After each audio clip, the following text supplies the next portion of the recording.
Om Swastiastu, kembali lagi bersama saya Igede Engga Suwandita, mahasiswa program studi ilmu hukum Universitas Pendidikan Ganesha yang pada kesempatan kali ini melaksanakan kuliah kerja nyata berbasis daring Universitas Pendidikan Ganesha tahun 2021 atau yang biasa disingkat dengan KKN-BD Undiksa tahun 2021. Nah, pada minggu ketiga ini seperti sebelum-sebelumnya terkait dengan penyuluhan beberapa peraturan. Pada kesempatan kali ini, saya akan menyampaikan terkait dengan hukum pidana secara umum atau terkait dengan peraturan mengenai hukum pidana. Baiklah, adapun yang akan saya sampaikan di sini yang sekiranya saya perlu untuk sampaikan terkait dengan hukum pidana.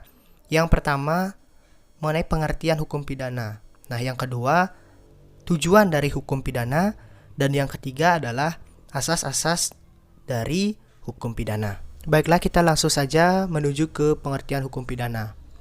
Baik, beberapa poin sudah saya sampaikan di sini terkait dengan pengertian hukum pidana. Kita dimulai dari hukum dalam arti sebagai ilmu pengetahuan, disiplin, kaidah, tata hukum, petugas hukum, keputusan penguasa, proses pemerintahan, peraturan yang teratur, dan jalinan nilai-nilai. Kita mulai dari hukum dalam arti sebagai ilmu pengetahuan. Dalam hal ini yang dimaksud ilmu pengetahuan adalah ilmu hukum yang berarti juga sebagai ilmu kaidah. Sedangkan selanjutnya di hukum dalam arti sebagai disiplin yang merupakan ajaran hukum mengenai fenomena masyarakat atau ajaran kenyataan atau gejala-gejala hukum yang ada dan yang hidup dalam masyarakat. Kemudian hukum dalam arti sebagai kaidah atau peraturan hidup yang menetapkan bagaimana manusia seharusnya bertingkah laku dalam hidup bermasyarakat. Kemudian hukum dalam arti sebagai tata hukum, yaitu keseluruhan aturan hukum yang berlaku sekarang atau yang positif berlaku di suatu tempat dan pada suatu waktu. Kemudian hukum dalam arti sebagai petugas hukum. Nah, dalam konteks ini lebih banyak merupakan anggapan dari sebagian warga masyarakat yang awam hukum. Kemudian hukum dalam arti keputusan penguasa, artinya hukum merupakan keseluruhan ketentuan-ketentuan hukum yang dibuat, ditetapkan, atau diputuskan oleh pihak penguasa yang berwenang.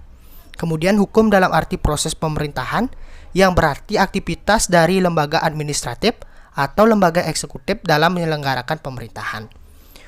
Hukum dalam arti sebagai perilaku yang teratur. Dalam hal ini perilaku individu yang satu terhadap yang lain secara biasa, wajar, dan rasional yang secara terus-menerus dilakukan dan pada akhirnya menimbulkan suatu ikatan yang diterima sebagai suatu keharusan.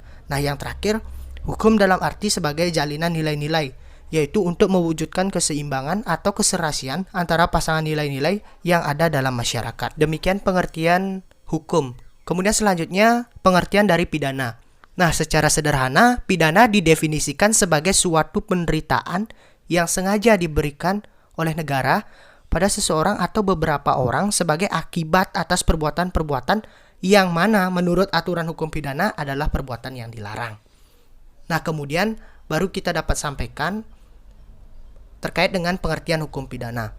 Jadi, hukum pidana merupakan keseluruhan hukum yang berlaku di suatu negara yang mengadakan dasar-dasar dan mengatur ketentuan tentang perbuatan yang tidak boleh dilakukan, dilarang, dengan disertai ancaman pidana bagi barang siapa yang melakukan, kapan, dan dalam hal apa kepada mereka yang telah melanggar larangan itu dapat dikenakan sanksi pidana. Baik, untuk selanjutnya kita akan membahas terkait tujuan hukum pidana. Nah, di sini saya menyampaikan 3 poin-poin. Yang pertama, mengetahui objektivitas dari hukum pidana positif. Yang kedua, sifat-sifat terkait perbuatan yang dilarang. Dan terakhir, penegakan dari hukum pidana itu sendiri. Baik, yang pertama, mengetahui objektivitas dari hukum pidana positif. Jadi, ilmu pengetahuan hukum itu bertujuan untuk mengetahui objektivitas hukum positif. Dengan demikian, tujuan ilmu hukum pidana adalah untuk mengetahui objektivitas dari hukum pidana positif. Nah, dalam konteks teori, objektivitas hukum pidana positif dapat dilihat dari substansi hukum pidana positif yang mengatur mengenai perbuatan-perbuatan yang dilarang. Terkait perbuatan-perbuatan yang dilarang, ada yang bersifat sifat tertentu seperti yang saya sampaikan pada poin kedua, sifat-sifat terkait perbuatan yang dilarang. Terkait dengan sifat-sifat terkait perbuatan yang dilarang, yang pertama ada sifat pelanggaran hukum. Perbuatan-perbuatan yang dilarang sebagai pelanggaran hukum sejak semula dianggap sebagai suatu ketidakadilan, oleh karena itu perbuatan tersebut dilarang. Nah, perbuatan-perbuatan bersifat pelanggaran hukum biasanya lahir dari norma agama dan norma kesusilaan. Nah, sebagai contoh, larangan membunuh, larangan mencuri, larangan menipu, dan lain sebagainya. Perbuatan-perbuatan tersebut dilarang dalam kitab suci semua agama. Hukum pidana kemudian mempositifkan larangan tersebut dalam undang-undang disertai dengan ancaman pidana yang tegas dan keberlakuannya dapat dipaksakan oleh negara. Nah, kemudian selanjutnya sifat pelanggaran undang-undang. Perbuatan-perbuatan tersebut dilarang oleh pembentuk undang-undang dengan melihat perkembangan masyarakat. Sebagai misal dalam undang-undang lalu lintas, setiap orang yang mengendari sepeda motor di jalan raya harus menggunakan helm, atau setiap orang yang mengendari mobil harus menggunakan sabuk pengaman. Jika tidak menggunakan helm atau tidak menggunakan sabuk pengaman, maka diancam dengan pidana denda.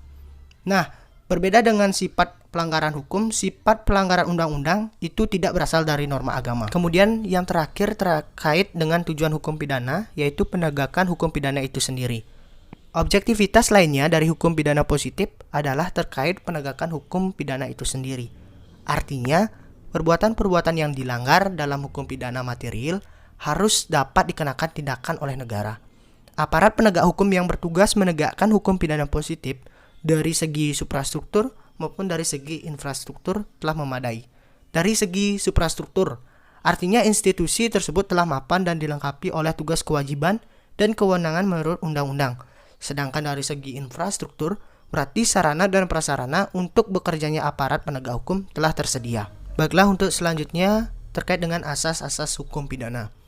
Terkait asas-asas, di sini saya akan bahas beberapa asas-asas yang umum dalam hukum pidana. Baik, sebelumnya mengingat bahwa asas berguna untuk menentukan suatu maksud dan tujuan dibentuknya suatu peraturan hukum, maka perlu ditegaskan pula bahwa urgensi asas dalam undang-undang untuk memperjelas maksud serta tujuan diberlakunya suatu peraturan dalam undang-undang. Baik, kita bahas terkait dengan asas legalitas. Nah, asas ini bersifat fundamental atau mendasar dalam hukum pidana, khususnya Kitab Undang-Undang Hukum Pidana atau biasa disingkat KUHP. Terkait dengan diberlakukannya suatu aturan pidana, maka asas legalitas dalam KUHP berperan sebagai tolak ukur untuk menentukan suatu perbuatan menjadi tindak pidana. Adapun cara menentukan perbuatan menjadi tindak pidana yaitu melalui peraturan hukum konkret.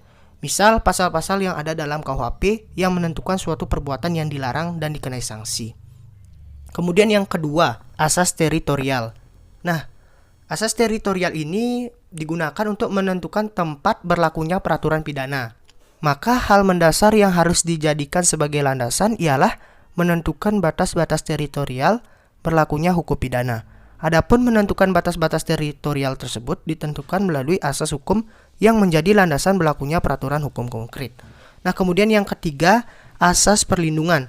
Nah, tujuan dari asas perlindungan yaitu dengan adanya asas ini sebagai perlindungan hukum guna menciptakan keadilan serta kepastian hukum melalui peraturan pidana khususnya dalam KUHP. Kemudian yang terakhir yaitu asas personalitas. Ini lebih menekankan terhadap perbuatan seseorang warga negara Indonesia yang melakukan tindak pidana di luar wilayah negara Indonesia. Karena sebagai asas dalam KUHP, asas ini menentukan arah dan tujuan peraturan pidana yang konkret, yakni peraturan pidana khususnya terkait dengan perbuatan seseorang yang melanggar KUHP di luar wilayah Indonesia. Baik, demikian yang dapat saya sampaikan. Akhir kata saya ucapkan terima kasih dan saya tutup dengan mengaturkan Parama Santi. Om Santi Santi Santi Om.